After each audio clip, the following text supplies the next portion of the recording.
Hey everybody, and welcome back to another episode of the DLF Trade Show on the DLF YouTube channel. Russ Fisher at Dynasty at House, Addison Hayes at AmazeHayes _ here to use Dynasty League football, all of its analyzing and finding goodness to help everyone out there get better at trades, do better at trades, win better at trades, lose better. Because if you're gonna lose, you might as well lose better. I may have trailed off in the end, but I'm trying to make it work.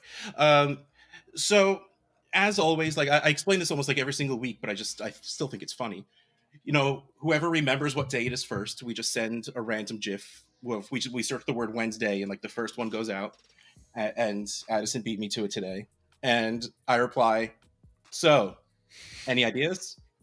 Nope. Nope. Nope.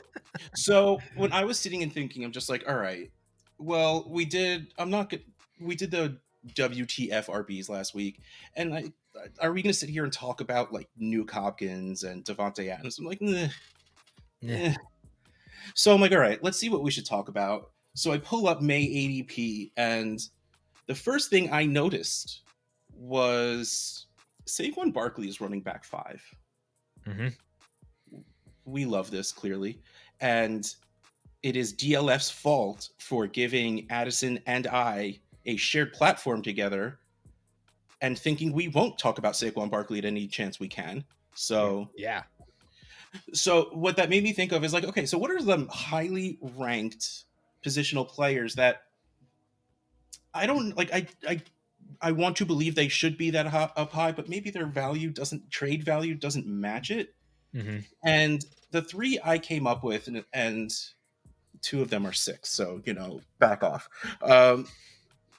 So we're going to start at quarterback, and we're going to start at Justin Herbert. And Justin Herbert is very, very good. He has 2 things going against him.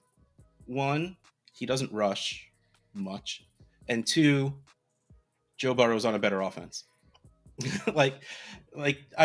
For a year or 2, Justin Herbert was that first quarterback that didn't rush. He was that top of that tier of not major guy who doesn't have a lot of rushing upside that isn't Patrick Mahomes because he just doesn't count.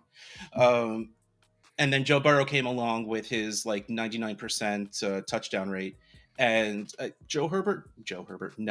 Justin Herbert fell a little bit in the world.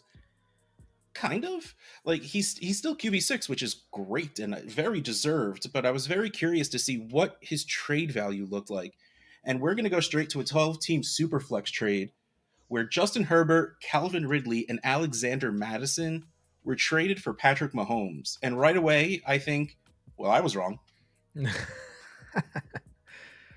Because that is respect on Justin Herbert's name. Now, when you have top tier assets, like you have Mahomes, Allen, Hurts, or Jefferson, Chase, or Bijan, Saquon, and maybe your team isn't that good, or you're just itching to make a move, or anything. Your move, the best move, the easiest move, and the one that's usually still good for your team is to downgrade a little bit and get stuff on top. We're talking like QB2 to QB6, which when you stop and think about it, shouldn't be that much, but I think the tier breaks in between QB2 and QB6, I think is a lot. I love Calvin Ridley. We were just talking before we started recording that chances are, by the time you are watching this video, Dalvin Cook's going to probably be cut or traded, probably cut. Or took a pay cut and is still on the Vikings. Sure. So yeah, I get it. Ridley and Madison are good pieces. Man, I would add those 2 in a heartbeat to go get Mahomes. This, I love this. I love the respect put on Herbert's name. Even though, like you said, it's almost an exact 100 overpay. We always talk about, especially when you're doing 2-for-1s, especially 3-for-1s, that you need to overpay for that better asset because you're just going up. You're crossing a tier, at least multiple tiers potentially, and you need to make it worth it. And you can't really add you can't compile value either. I think that's another problem. Alexander Madison is just like a throw in at this point. Like that value should not be added to this trade almost. Because it would be like it makes sense, like what you said. Like if you look at a player that is, the 220 points in the analyzer that Ridley and Madison themselves combine to get you to. Did you pull it up? I see you looking. You were looking at something else. No, I was. I clicked so many wrong buttons along the way that I clicked on the trade finder twice instead of the trade analyzer. That's what's happening to me right now. But you get into I just pulled it up. Terry McLaurin, Jameson Williams, Quentin Johnston, George Pickens. These are Jahan Dotson and Ayuk and Amari are down on the lower end. I want to go down the list and I want to find that point. What's the point between Mahomes and Herbert where you're like, okay, this is worth my downgrade? Mm-hmm. And I know you brought up the name. Actually, no, screw it. I'm just going to go a little higher anyway. Our perennial example, Jerry Jeudy. Herbert and Jeudy for Mahomes. Man, I see that on both ways. I feel like that probably is the point. Okay. But the name right below it, J.K. Dobbins. Yeah. See, I feel like that's probably a good point on both sides, because I think if you want Patrick Mahomes, you just want to have Patrick Mahomes. No one's ever sad to have Pat Mahomes. I don't think you're going to be upset to give away Justin Herbert plus J.K. Dobbins, who I think is starting to become everybody's kind of favorite RB2 to draft, who could be an RB1. I've seen it all over Twitter right now, even as we're preparing for redraft season, that Dobbins is getting this kind of hype, which I'm sure is going to translate over to Dynasty. But so that one's 50-50 for me. I'd probably take Herbert and Dobbins. I would probably see. The thing is, like, I don't want my maybe. The name right below that, and if we're talking like a trade addicts league where you get the 0.75 premium, George Kittle.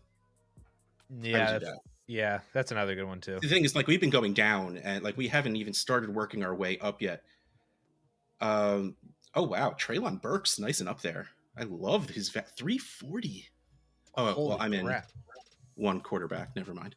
Let's go to two quarterbacks. I think he's still in 280 or something like that in Superflex. But I still love that value. All right, so here's J.K. Dobbins. Oh, man, Jordan Addison. I would probably do that, even though that is a little bit of a maybe because he hasn't played yet. I just like him enough. Michael Pittman. There's George Kittle. Ramondre Stevenson. Oh, love it. I'm in. Yeah, I think the higher we go from here, it's pretty much all in. It's Debo, Devontae, Najee, Josh Jacobs. Like above that is just way too much of a But that just goes to show that those are more auto accepts than, and we're talking about players that if you were to it's just a 2-for-1, where the extra something added to Herbert is around-ish the value of Ridley and Madison, but it's just one good player that you feel really, really good about versus, Ridley, we love him. Maybe he's, maybe the age caught up to him. Maybe he's super rusty because he took that year and a half off, basically. We don't know what he's going to be like in a new offense. Maybe Lawrence doesn't like him as much. I don't know. Alexander Madison, Dalvin Cook could be there still for 2023. Madison is, at best, just still what he has been for the past 3 or 4 years, which has just been a really good handcuff, but he's not giving you anything on a weekly basis. And so, there's a lot of unknown there. Whereas if you take a more established, known quality player that's just 250 points or whatever it is in the analyzer, like a Jeudy, like a Dobbins, like a George Kittle, like all the other names that we just named, that feels so much better than a 3-for-1. All right, let's move to the next one where this is okay. So let's just talk about the trade. I love to start like conversations halfway in the middle. Like I was about to say how I felt about the trade, and I realized I didn't say the trade out loud. You're all in my head though, so you know how this works. So Justin Herbert got traded for the 101 and Breece Hall. Like you're getting 2 stud running backs. Like to me, this could be my running back 1 and 2. It is my 1 and 2. Yeah, I just don't do rankings, which is why I say could be. Yeah. But you're losing Justin Herbert on what could be like. I wonder what the rest of this team's quarterback looks like, or if they have enough to keep it going and to turn something else they have into Geno Smith or someone who is, or like maybe Herbert is somehow their QB2. Like if they have, oh man, if you have Mahomes and Herbert, you don't trade either of them away. I don't care what you can get or what the rest of you just stare at your quarterback room going, for the Mahomes and next like 10, Herbert. 15 years too. That's all you got to do. Yeah, and like you find a way to keep that lead running. Okay, but like stepping back value wise, Herbert 872, the 101 800 on its own, and then Brees Hall at 588 for a total of 1387. That's, I mean, that's good. That is a strong offer. Like I feel like someone saw this and they were not going to counter with anything. Like if this was the initial trade sent, they're just like, do I want to lose Justin Herbert? That's all they're thinking about. They're not like, what should I do to this? Like Mhm. you either take this or you don't, and it has nothing to do with the value. It's, am I okay losing Herbert? Now, if you're in a league like the Trade Addicts, I take this and figure my quarterback out later because Bijan and Brees, even if you only end up keeping one of them, again, stud running back on your team. But if I don't, and I even have like Daniel Jones and Geno Smith still on my team, I roll into the season with those two as my quarterbacks and those two running backs. Like that's a win this year move, and those running backs are young enough where you're not screwed next year. I I I expected to have two trades where I was just say, just give me Herbert, just give me Herbert. But I love to see that the respect is still being put on his name in here. So I am very happy that I did not pick Herbert in either of these. Yeah. There is definitely, to your credit, a bunch of trades in the trade finder that I didn't pick that and the reason why I didn't pick them was because they were so obviously Justin Herbert in a Yeah. Superflex league. Like there's some really bad trades in here, like Justin Herbert for uh Russell Wilson and Mike Evans. um That's bad. and then there was, where was the other one? The 101, the 201, and the 301, which that I feel like that's like People, I decent, don't know but why people overvalue the idea of getting someone's draft slot. Like, I will give you all of my draft picks this year for this. And like, that's still just one first. right. Even if it's the 01, it's still the 201 is still just a second. Like, sorry, that just means absolutely nothing to me. Brees But I Hall, do Treylon like Burks, this. and Trey McBride. That's another trade in here too, in a Superflex. Oy.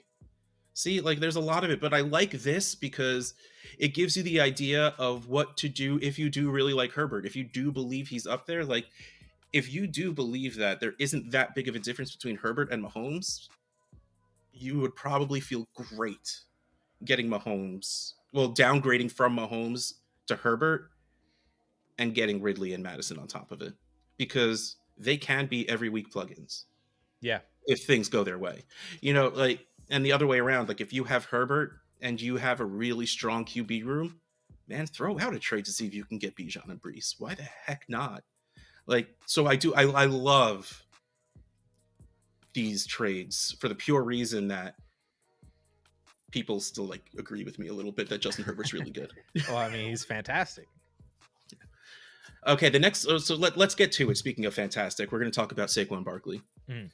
And the first trade is, I mean, no, I'm not going to, we know, everyone knows how you and I feel about Saquon at this point. I don't think there's a reason to have to keep going.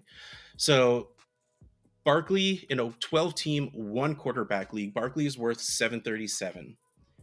Traded for Travis Etienne and the 112. Etienne 592. The pick is 146 for a total of 738. Wow, that's like fair.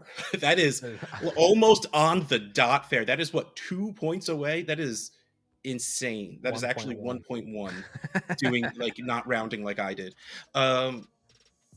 That being said, Saquon all day for me. I know your feelings on Etienne, but the 112 in a one quarterback league is so okay. Like, don't get me wrong, you're probably getting someone like Mims, Mingo, Rice, any of those tight ends might still be around, short of Kincaid. You know, like there's going to be some decent players here, but no one that not you, I, because I don't know how you feel about all of the players, but like no one I would feel safe saying this dude's going to contribute or this dude is going to get that role. Like I've been drafting all the A chain in the world at the end of the first and super flex leagues, and now it seems like Dalvin Cook might be going to Miami, and I want to cry a little bit. Yeah. No, I'm definitely taking Saquon Barkley in this one. I've kind of Please tell ETN, me that Tank Bigsby has made you cool down on Travis Etienne. That will make my day. Tank Bigsby has made me cool down on ETN, not because of Tank Bigsby himself, but because of what he represents. Why would you ruin that for me? You moved this into a way that was specifically designed to hurt me, and that's mean. I'm sorry, but it's not Tank Bigsby himself. I don't think Bigsby's that great. It's just what he represents as the investment that they made into him in the third round. What Peterson just historically has seemed to want in a backfield, that he just doesn't want ETN to be, obviously like not be the guy, but not even be like a substantial part of the larger. He wants it to be more of a committee, I think, with ETN being more of the DeAndre Swift and Tank Bigsby being more of the Jamal Williams. That's essentially what's going on here, I think. And that both lowers ETN's floor and his ceiling. So it's kind of like, I think that he's a fantastic running back. Obviously, I just think Saquon Barkley is more fantastic of a running back. And I do agree with you. The 112 is not a difference-making asset to make me move off of Saquon down to ETN. I would be much more, I'd consider this much more if it was one of those wide receivers or honestly, even you're also talking Kincaid. about cutting that pick in more than half. Like we're talking about what, getting up to the 3 or 4? Well, in one quarterback, yeah, you'd have to be at least top 6, I think, because you're getting because JSN, Addison, Johnston, Flowers, there's your 6 right there, and then Kincaid's at 107. Richardson's in there as well too in one quarterback, but come on. It really does need to be a top 5 or 6 pick for sure. Yeah, and even still, if we're talking players, so I have to go back to one quarterback real quick and scroll down to that 100-something. Like we're talking Kadarius Toney, David Montgomery, Kendre Miller, Keenan. Like none of this is gonna thrill me into making that move. Like I'm scrolling up to see what it would take, and we are getting very high up on the list. I mean, we're getting up to probably where 105 is. I'm still at 108 and still scrolling. So maybe, like, what would you think about like Rachaad White or Dallas Goedert? That I'm much more intrigued now. Like, if we're talking 0.5 premium and it's Goddard and Etienne, I'll think on that one. Yeah. Because if Etienne does work out to be 80% of what Addison hoped for, we're still talking about probably a top 12 running back, PPR. 15, yeah, for sure. And then you're getting a potential top 5 tight end. Yeah, I mean, that's getting closer to there. But those just happen to be players we like in a spot we like, because now I'm up to like the 106, and we're talking Quentin Johnston back in that George Kittle, J.K. Dobbins range, and we're up to the 300s. Which is, very different from 900 to 730. Yeah, which again, you should be overpaying to get that stud, but right. I don't know if that's going to be realistic of a trade. Okay, the next one's more interesting. This one is more interesting based on exactly everything we just said. So we still have 12-team one quarterback, where Saquon was traded for Najee Harris, Amari Cooper, and the 201. Saquon's still worth the 737, Najee 422, Amari 245, and the 201 at 137 for a total of 804. So I do think Najee's going to be better. I think Amari Cooper, I mean, I just saw DeAndre Hopkins up to making a reunion with Deshaun Watson. Like if that doesn't happen and Amari is still the dude there, like that's going to be very good for this year. And when you're talking, there's literally a year difference age-wise between Saquon and Najee. So honestly, you're probably talking about similar outcomes career length-wise for the two of them. So honestly, I think I would do this if I'm like competing but feel unsure of my team, because I think this gives you 2 starters that adding that extra starter helps your depth, because we're talking about a 12-team league. Assuming you're starting 10 players, 9-10 players, You're starting Najee and Cooper every single week. The 201 I hope to use as a trade chip to either move up or work a way to get me another player to plug into my lineup, because 201. Yeah. I mean, this is essentially the 201 and the 112 in a one quarterback league. Well, in any league really is basically the same pick. So Yeah, it's one pick later. Yeah. so you're basically then trading a ETN for Najee and Amari. Which would you make that? I'm assuming just by you saying that you would take that side over Saquon, that you would take Najee and Amari over ETN. Yeah.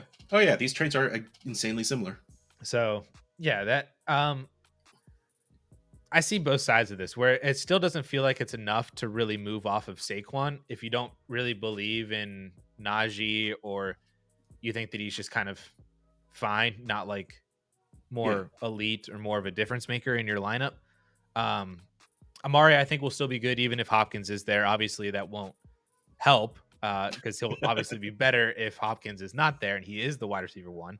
But I still think Amari would be good, just like he was good in Dallas with CeeDee Lamb, all that kind of stuff. So it's just, this trade really comes down to how much do you believe in the individual pieces. I think that the formula here makes sense, where you're getting a borderline RB1 in Dynasty, quality wide receiver to, for production, maybe not necessarily for value, but for production at least. And you still need that pick, So I think the formula makes sense. It's just inserting the players that you like to fit into that formula. Yeah, and it's a same as we said above with Mahomes and Herbert. It's a good formula. It's what you usually find yourself doing in the non-point scoring season. Mm-hmm. All right, so the third player we have is Jaylen Waddle. All right, so the thing with Jaylen Waddle is the thing with T. Higgins. It's the thing with every good, very good second wide receiver on a team that happens to have another very, very, very, very good wide receiver on it. Jaylen Waddle is going to have a little bit of disrespect just because Tyreek Hill is still there. And that's silly because Jaylen Waddle has shown that he can score a lot of fantasy points in different ways. Mm-hmm. So him being up at number 6, A, made me happy. B, made me kind of like, do we think this actually stands? Do we think this is actually transferable over to his trade value? It would be for me. Like, if I'm offering trades for Jaylen Waddle, I am not going cheap. Like, that's one of those things where I don't mess around with. Like, I am very much known for getting bored and sending what can be categorized as just really bad trade offers. But if I'm going for someone like Waddle, it's usually not a bad offer because I know it's going to take something to get Jaylen Waddle off of someone's team. Mm-hmm. Yeah, for sure. So let's see how this goes. 12-team Superflex, Jaylen Waddle for Kyle Pitts, J.K. Dobbins, and Jameson Williams. Waddle coming in at 693. Pitts at 454, J.K. Dobbins 262, Jameson Williams 214 for a total of 929. So by all accounts, this is an overpay. This is practically a Jameson Williams overpay. But honestly, I think I might still want Waddle. Like, I believe in Kyle Pitts. I believe Kyle Pitts is going to be a dude, if not the dude. Like, I get it. At this point, it's like physically impossible to live up to the standards that have been set for him. Unless he is Travis Kelce beating out the tight end 2 by 8 points per game, Kyle Pitts is going to be seen as a disappointment this year. Yeah. But Kyle Pitts he's done very well whenever he played in an offense that wasn't based around Tyler Algier. Like, that's fair. It's just now based on Bijan, so... yeah, at least it makes more sense.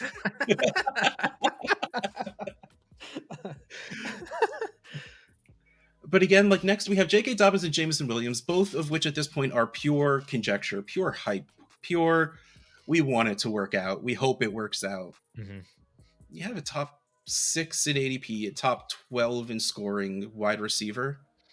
I probably just stick with Waddle here. Do I send all this to get Waddle? Yeah, if I can stand losing that depth, I do that. Like, if I don't need, like, there's a chance if Addison and I are running this team, J.K. Dobbins might walk in as our only playable running back. Yep. But if I have someone like Chigakonko on my team and a couple of wide receiver twos, I send this for Waddle. I think that star power will outweigh the depth of that I'm giving up and outweigh the ceiling of Pitts and Dobbins. And if you believe Jameson has that ceiling starting in week 7. Uh, so I would take this trade. I would take the Kyle Pitts side firmly for the value that is on that side. And then what I would do, and this is like going back to like if you and I were running this team, this is exactly what we would do. We would take the Kyle Pitts side for that value. We would hold on to J.K. Dobbins, and then we would see what elite wide receiver we can get for Pitts and Jameson Williams. We could see if we could turn that around. Like, could we then turn Pitts and Williams into, like Chris Olave or Amon-Ra St. Brown, or that would and we just basically we just kind of moved laterally from Waddle to whatever that wide receiver was, but we kept the profit of J.K. Dobbins. That would be exactly what I would be trying to do. The question is, why haven't we started a co-owned team so we can talk about it on the show? We've done this for 2 years and haven't thought of that. I don't know. That's a good point. Crap, we're gonna have to join another league now. Oh yeah, we did a trade together. Speaking of, I scrolled down a bit. Sorry. Foreshadow. We're not there yet, though. Oh, Addison. I did it on purpose. Addison, you are being very mean to me today. And I was talking about starting a new league for us. So the next trade we have is Jaylen Waddle and Javonte Williams for T. Higgins and Kenneth Walker. I want to get rid of these running backs because I don't really care about either of them. But of course, the value don't cross out, so we can't do that. Because all I want is to have Jaylen Waddle and T. Higgins on my team at the same time. Mm. Yeah, that would be nice. And don't get me wrong, I have that in at least 3 leagues. So Jaylen Waddle at 693, Javonte at 278. I don't even know what to think about Javonte even more. Like, I know your feelings, but that's not the point. 278 for a total of 972. T. Higgins, 518. Kenneth Walker still up there at 431 for a total of 949. I think, this is actually very close. But also, like, Kenneth Walker might be closer to Javonte Williams at this point. Probably. This is updated, though. Like, this is, like, I was very surprised when May ADP came out fully with all of the knowledge of the NFL draft. Walker was still, like, RB7 or whatever, RB8. And I was surprised by that. I think everyone out there just counted the wrong running back. Not to say that Charbonnet is better than Walker at all, because Walker is a really, really, really, really, really good runner of the football. Mm-hmm. It doesn't always help for fantasy football. Mm-hmm. And not to say Charbonnet is McCaffrey or Bijan or one of those running backs you put out into the slot. But I think he's more versatile than Walker is, and he's more consistent than Walker is. So I don't know, which is why, honestly, I thought Walker's been overpriced for a while, and now he's pretty much on my stay away unless he's free list, in which case I'm not getting him because he will never be a throw-in. So, So this one is very, very tough because I have no idea what to do with either of these running backs. The reason I lean closer to Javonte is because if he does come back healthy week 4 or 5, he's going to walk there and take over for Samaje Perine. Charbonnet needs to get hurt for Kenneth Walker to come back and be the guy. Mm-hmm.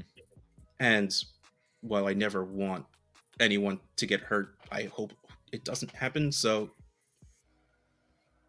I think I take Jaylen Waddle and Javonte. Your reasoning was exactly what went through my head when I was putting this in here, was that I want the running backs. I don't really know a whole lot of what I want to do with either one of the running backs.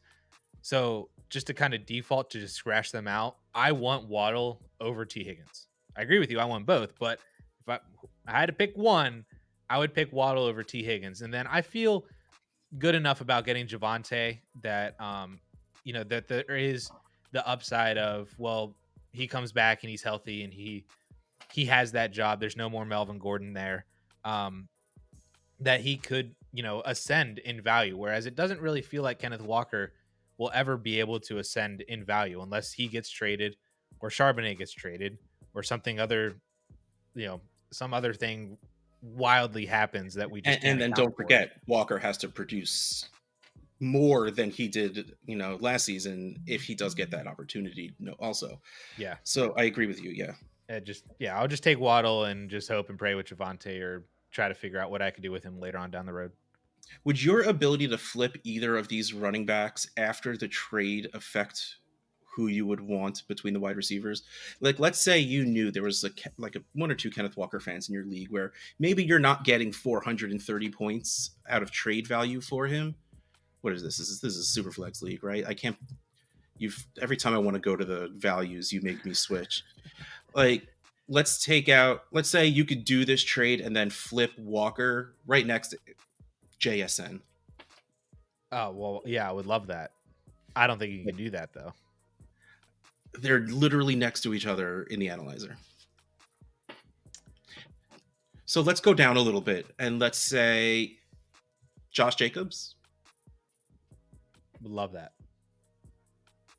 So, because I mean, let's stick at the position, and I mean, let's go even lower. What about like Ramondre Stevenson?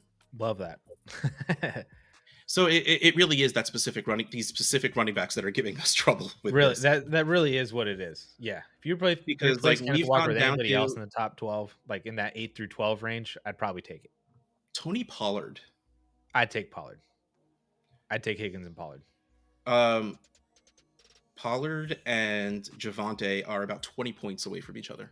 30 points, sorry, in the analyzer. Yeah. If it was Higgins and Pollard, I'd take that side. If it was Waddle and Pollard, because Javante and Pollard are similar, that's just even more of a slam dunk for me on that side. Okay. I like that. I think it's good for us to point that out, that it really is the specific player, because the value being what it is should probably have us lean towards taking the Higgins Walker side. But the fact that it's Walker is really what's throwing us off. All right. So now let's move on to the surprise I completely ruined. As I said before, Addison is in Trade Addicts 11, and he sent me a trade, and I just honestly accepted it for no reason whatsoever. So the trade was Devontae Smith for DK Metcalf and Antonio Gibson. I have admitted multiple times, probably on this show, if not on every single show I've ever been on, I really don't like drafting. I love drafts, but I think I'm bad at them, is really what it comes down to. I don't know. I think And you nailed that startup.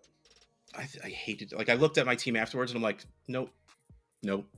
Outside The of only your thing that makes quarterbacks, me your team happy was pretty is of course, I have a couple of good young wide receivers, and I have my first and someone else's. Of course, the aforementioned Zach Reed, who is just way too good at fantasy football, so it's going to be late anyway. So I'm like, maybe I'll just make mine early. Who knows? So I had DK Metcalf on my team and Antonio Gibson because I drafted the way I like to play, where my two running backs after the draft, and I only had two that were even worthy of talking about, were Gibson and Swift. And I have a well-known affection towards Devonta Smith, and everyone is talking like Antonio Gibson is going to be what we wanted him to his rookie year out of nowhere. And so he sends me this, and I'm like, all right, look. In the analyzer, they're practically even. Devonta Smith at 480, DK Metcalf at 470. That's honestly a little surprising with the way the community seems to feel about DK Metcalf. But I'm sitting here thinking, like, all right, look. I really, really like Devonta Smith. I think while the Seahawks offense is probably going to open up a bit, it's still the Seahawks offense. And there's no reason the Eagles offense won't be just as good, if not better, than last year. And I like Devonta Smith a lot. And I think he's worth more than Metcalf is. And I just don't care about Antonio Gibson enough. Okay. That was. Plus, I knew that was exactly that you were going to say to yourself too. You're like, man, I really like Devonta Smith. Man, I really don't care about Gibson enough to care about this. I'm going to hit accept. Lesson of the day: don't join leagues with people that know you. But honestly, like, I think this is a good trade because I do think there's a little bit more distance between Devonta and DK, and having nothing to do with the players themselves. DK is just so good. Like, if he just went to a team that just wanted to pass the ball more, and honestly, it has nothing to do with JSN and Lockett still being there. Like, it has nothing to do with them being on the team. It is literally just the offense itself. And they would be closer if they just passed more. And I know Geno Smith did well, but if they had a better quarterback. But this is everything that we've been saying. This is the right move to do for Addison, not for me. Like, this is the move you do. You get two players at the same position that are pretty much same tier, if not the bottom of one and the top of the one right below it, and you get an extra player for your lineups right afterwards. Like we've said multiple times just this show alone, there's a chance that Antonio Gibson is the only worthwhile running back on either Addison or mine's team if we had him going into the season. So not to say he is, I don't remember who you have on your team, but it would be believable if that were the case. So exactly, like I think this trade was fine, and it looks fine even after the case. But Addison's was the right move. Like Addison's was the right play for right now. But I don't care because it makes me happy, and that's what trading really is supposed to do. All right, everyone. Since no one cares about leagues we are in, this has been the DLF Trade Show on the DLF YouTube channel. Russ Fisher at Dynasty Outhouse, Addison Hayes at AmazeHayes_. We'll catch you next time.